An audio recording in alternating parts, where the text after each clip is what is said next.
உலகெங்கிலும் இருந்து இந்த நிகழ்வை பார்த்து கொண்டிருக்கின்ற சன் தொலைக்காட்சி நேயர்களுக்கு அன்பின் வணக்கம்.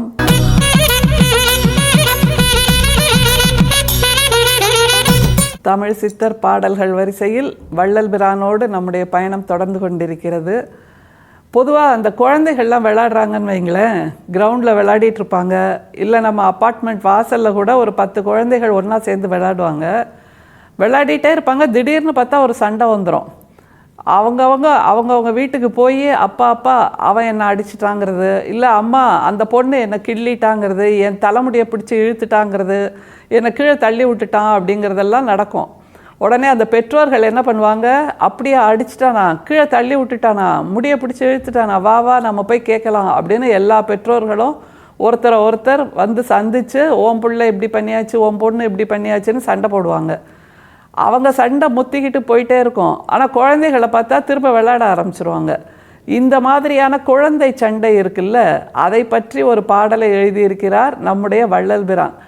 ஒவ்வொரு பாட்டையும் படிக்கும்போது வள்ளல் பிரான்கிட்ட என்ன வியப்பாக இருக்குன்னா, இந்த சமூகத்தில் இல்லறத்தில் இருப்பவர்கள் அல்லது துறவரம் மேற்கொள்ளாத அந்த சாதாரணர்கள் இருக்காங்கல்ல, அவங்க வீட்டில், அவங்க குடும்பத்தில், அவங்க வாழ்க்கையில் ஒவ்வொரு தெருவிலையும் என்னெல்லாம் நடக்குது அப்படிங்கிறத தன்னுடைய பாடலில் பதிந்து வைத்திருக்கிறார்.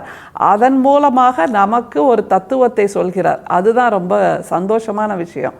ஏன்னா இந்த காட்சியை அப்படியே சித்தரிச்சிட்டார்னு வைங்க, அதில் வேற என்ன இருக்க முடியும்?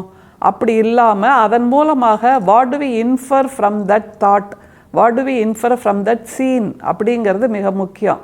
அப்படி ஒரு பாடலை இன்னைக்கு நம்ம பார்க்கலாம்.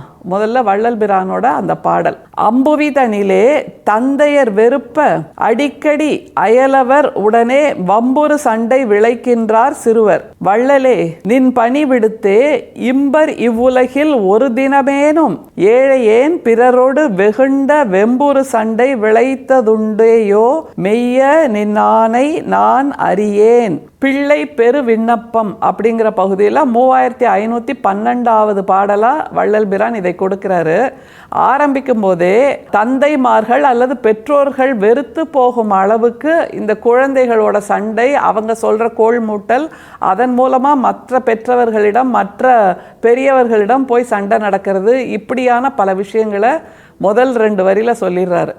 எப்படி பாருங்களேன், ஒரு மிகப்பெரிய சமாச்சாரத்தை, ஒரு மிகப்பெரிய வாக்குவாதத்தை, ஒரு மிகப்பெரிய காட்சியை 2 வரியில் கிட்டத்தட்ட 10 வார்த்தைகளுக்குள்ள சொல்ல முடியும் அப்படின்னா அது நவீன வள்ளல், நவீன சித்தர், நம்முடைய வள்ளல் பிரானுக்கே உரிய சிறப்பு அப்படின்னு சொல்லலாம்.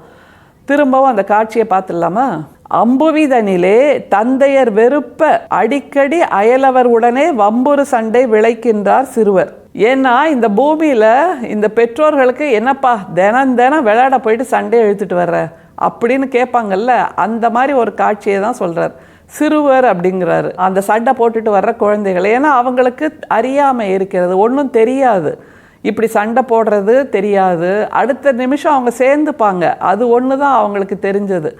ஆனால் அந்த சண்டைக்கு, அந்த வாக்குவாதத்துக்கு, அந்த நடவடிக்கைக்கு, அந்த காட்சிக்கு ஒரு மிகப்பெரிய அர்த்தத்தை கொடுத்து அதை தன்னுடைய முன்னோர், உன்னுடைய முன்னோர், உங்கள் வீட்டிலே இப்படி தான், உங்கள் குலமே இப்படி தான், உங்கள் குடும்பமே இப்படி தான் அப்படிங்கிற அளவுக்கு முத்தி போக வைப்பது என்பது பெரியவர்களுடைய பாங்கு.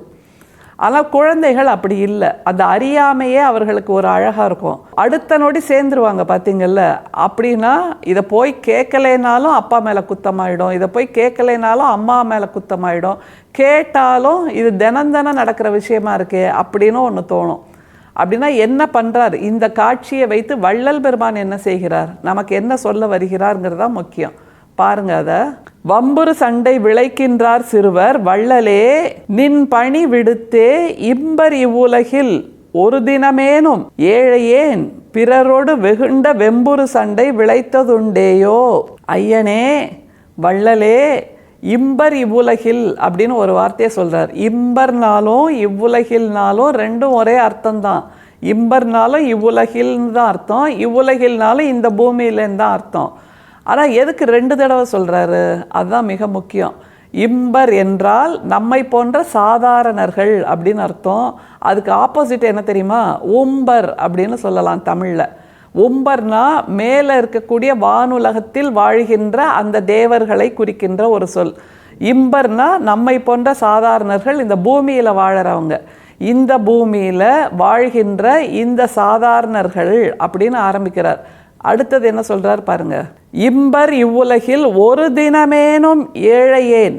இதுதான் ரொம்ப முக்கியம். ஒரு நாள் கூட, ஒரு பொழுது கூட, ஒரு நொடி கூட ஏழையேன் என்று தன்னை சொல்லிக் கொள்கிறார்.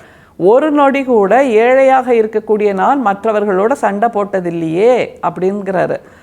இதில் ஏழையேன் அப்படின்னா என்ன அர்த்தம்னா, இவர் பொருளில் குறைந்தவரா, அருளில் குறைந்தவரா, சிந்தனையில் குறைந்தவரா, தத்துவத்தில் குறைந்தவரா, சித்தர் ஞானத்தில் குறைந்தவரா, சித்தர் மார்க்கத்தில் குறைந்தவரா, எதனால் ஏழையேன் அப்படின்னு சொல்கிறார் வள்ளல் பெருமான்.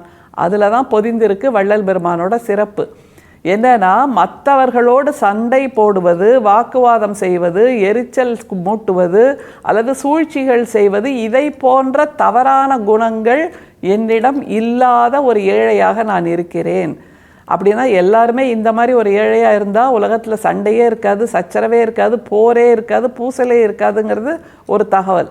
அதனால் இம்பர் இவ்வுலகில் இந்த மாதிரி சாதாரணர்கள் வாழ்ந்து கொண்டிருக்கின்ற, மற்றவர்களோடு சண்டை போடுகின்ற, மற்றவர்களோடு எதற்கெடுத்தாலும் வாக்குவாதம் செய்கின்ற மக்கள் வாழ்கின்ற இந்த பூமியில் நான் ஏழையாக இருக்கேன். ஏன்னா என்கிட்ட எந்த விதமான பொறாமையும் கிடையாது, பொச்சரிப்பும் கிடையாது, மற்றவர்களோடு சண்டை கிடையாது, மற்றவர்களோடு வாக்குவாதம் கிடையாது.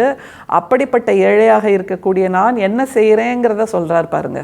ஏழையேன் பிறரோடு வெகுண்ட வெம்புறு சண்டை விளைத்ததுண்டேயோ. மற்றவங்களோட வெம்புறு சண்டை, அதாவது நினைக்கும் போதெல்லாம் கொதிப்பு வரும்ன்ற மாதிரி, நினைக்கும் போதெல்லாம் பிபி ஏறுற மாதிரி, நினைக்கும் போதெல்லாம் அப்படியே ஜிவ்வுன்னு ஆத்திரம் ஏறுதுங்க அப்படின்லாம் நம்ம சொல்லுவோம்ல. அப்படியான சண்டையை நான் ஒரு நாளும் செய்யாத ஒரு ஏழையாக இருக்கிறேன் அப்படிங்கிறாரு.